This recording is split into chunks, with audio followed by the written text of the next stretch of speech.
And welcome back to my channel. I am Upasana Taneja. So linear algebra की इस series में अब हमने मैट्रिक्स का टॉपिक स्टार्ट कर दिया है, जिसमें लास्ट वीडियो में हमने 22 टाइप्स ऑफ मैट्रिसेस पढ़ा। सो आज हमने बेसिकली जो फोकस करना है वो हमने करना है एडजॉइंट और डिटर्मिनेंट के रिजल्ट्स के ऊपर।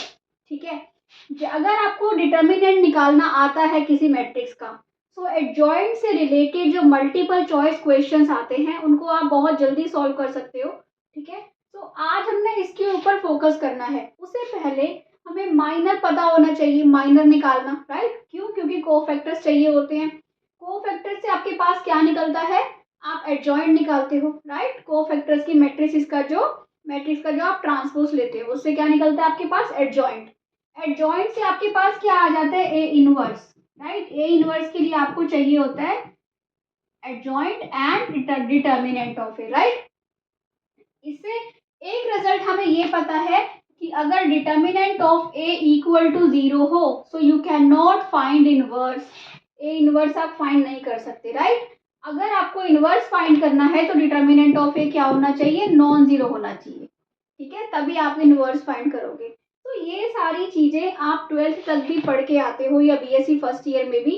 इसके बाद अगर आपको कॉम्पिटिटिव एग्जाम्स के लिए तैयार करना है तो हमें कुछ रिजल्ट्स पता होने चाहिए, जिससे हम एडजॉइंट्स के ऊपर, एडजॉइंट निकालने के ऊपर ये रिजल्ट्स अप्लाई करेंगे कि डिटर्मिनेंट से कैसे एडजॉइंट निकालने में हमें हेल्प मिलती है। तो आज की वीडियो में हम कुछ क्वेश्चंस भी करेंगे इससे रिलेटेड। ठीक है, सो आइए स्टार्ट करते हैं टॉपिक को। Now we start our first result. Suppose हमारे पास एक मैट्रिक्स है, स्क्वायर मैट्रिक्स, ए मैट्रिक्स। इसका हमने क्या करना है? पहले हम इसका एडजॉइंट निकालेंगे। ठीक है, आपको पता है कोफैक्टर्स की मैट्रिक्स क्या होती है? कोफैक्टर्स की मैट्रिक्स क्या होती है? इज इक्वल टू, या फिर आप लिखिए adjoint A he. Adjoint A क्या होता है? एडजॉइंट ए होता है आपका कोफैक्टर्स की मैट्रिक्स का ट्रांसपोज। राइट, सो ये आता है C11, यहाँ पे C12 हो जाता है। ठीक है, और यहाँ पे C1n अप टू सोन यहाँ पे आता है CN1। राइट, एंड यहाँ पे अप टू सोन CNN। ठीक है, ये हमारे पास आ गई कोफैक्टर्स की मैट्रिक्स, ये हमें निकालना आता है। ओके, इसके बाद अगर मैं ए को मल्टीप्लाई करूं किससे? एडजॉइंट ए से। ए टाइम्स एडजॉइंट ए जब आप करोगे तो बेसिकली आपको क्या मिल जाता है? A11 C11 इस टाइप की। और जब हम इसको सॉल्व करते हैं तो हमारे पास आती है मैट्रिक्स आपकी पूरा डिटर्मिनेंट। यहाँ पे आपके पास डिटर्मिनेंट ए आ जाता है। क्यों? क्योंकि डिटर्मिनेंट ऑफ ए एक्चुअली होता क्या है? A11 C11। ठीक है, तो अगर आप किसी छोटी मैट्रिक्स पे अप्लाई करके देख सकते हो ये ट्रिक, 2x2 की मैट्रिक्स लेके उसका एडजॉइंट निकाल के। ठीक है, तो ये आपके पास क्या आता है? Determinant of A. Okay okay, up to so on like this, and आपके पास आ जाती है determinant of A diagonal matrix.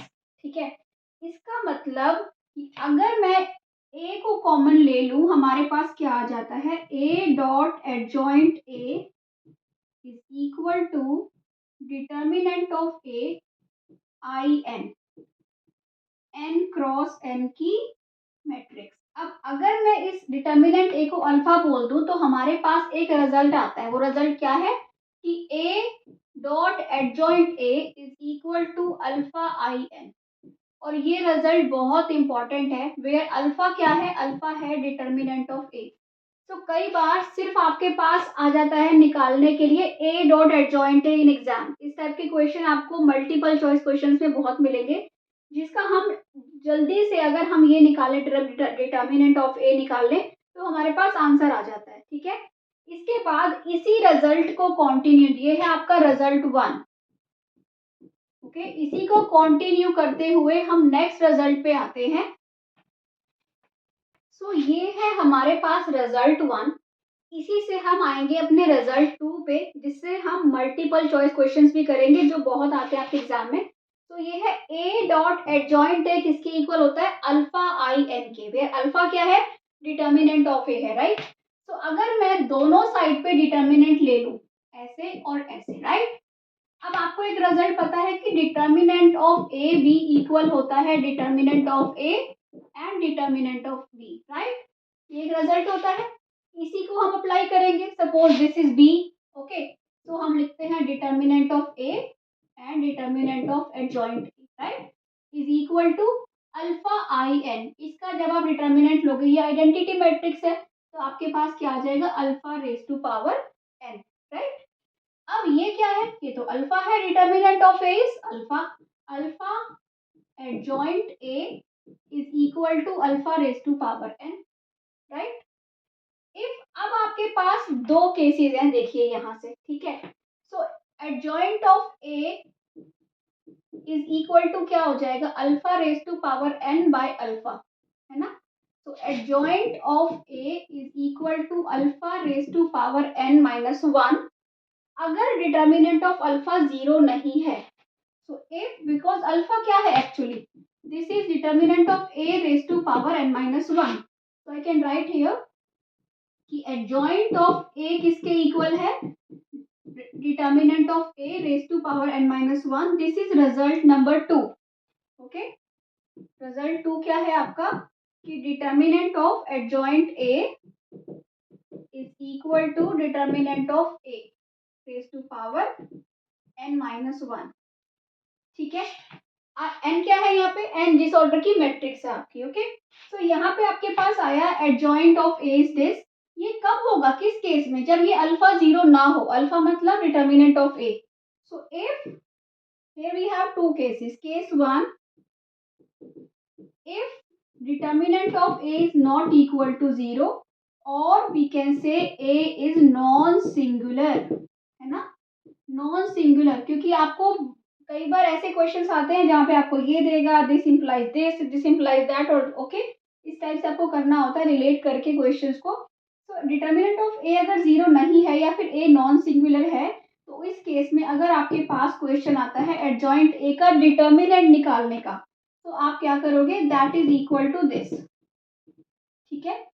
पर अगर ए सिंगुलर है, if determinant of a is zero, that means a is singular or a is singular, इस case में क्या होता है, इस केस में डिटर्मिनेंट ऑफ एडजॉइंट ए क्या हो जाएगा, आपका जीरो हो जाएगा, ठीक है।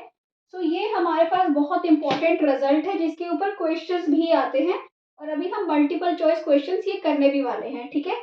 So next we come to next result now. So this is our third result. यहाँ पे हमने ये दो रिजल्ट देखे और ये दोनों ही इंपॉर्टेंट है, इसके बाद आता है ये थर्ड रिजल्ट।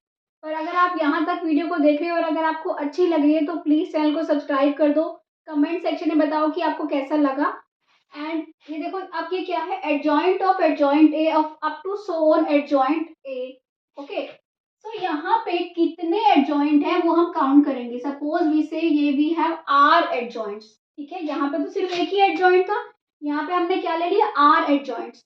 ये किसके इक्वल है, ये होता है, यहाँ पे था alpha raise to power N minus one, या फिर you can say determinant of A raise to power N minus one. अब आपके पास जितने भी एडजॉइंट है ना आर, वो एन माइनस वन की पावर में लगा दो, ठीक है। कैसे, अब हम उसको देखेंगे इस क्वेश्चन की हेल्प से, ठीक है, इस टूल को। यहाँ पे आपके पास ए क्या है, ये दिया हुआ है, और सपोज करो आपको फाइंड करना है एडजॉइंट एडजॉइंट एडजॉइंट ए, ठीक है, ये आपको फाइंड करना है।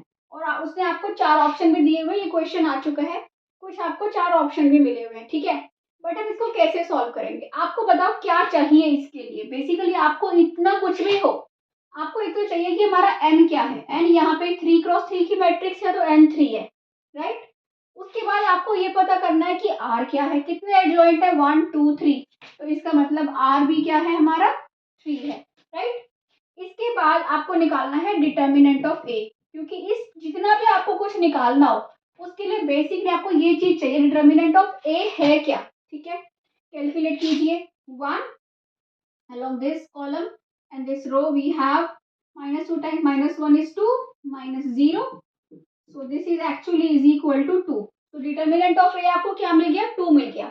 अब ये आपको जो निकालना है adjoint adjoint adjoint of A का डिटर्मिनेंट, ये हो जाएगा 2 raise to power what, n-1, 2 raise to power 3, right. तो ये क्या हो गया आपका 2 रेज टू पावर 8 हो जाता है ना। 2 raise to power m raise to power n multiply कर देते हो पावर्स, ठीक है। और ये क्या होता है 256 2 raise to power 8। So this is the answer. So ऐसे सॉल्व होते हैं ये वाले क्वेश्चन। तो आज के वीडियो में हमने ये बहुत इंपॉर्टेंट रिजल्ट्स देखे, एमसीक्यू देखा। अगर आपको क्लियर हुआ है तो कमेंट सेक्शन में ज़रूर बताइए, और प्लीज़ चैनल को सब्सक्राइब कीजिए, वीडियो को लाइक कीजिए and share with your friends if you can. Thank you for watching, see you in the next video, bye bye.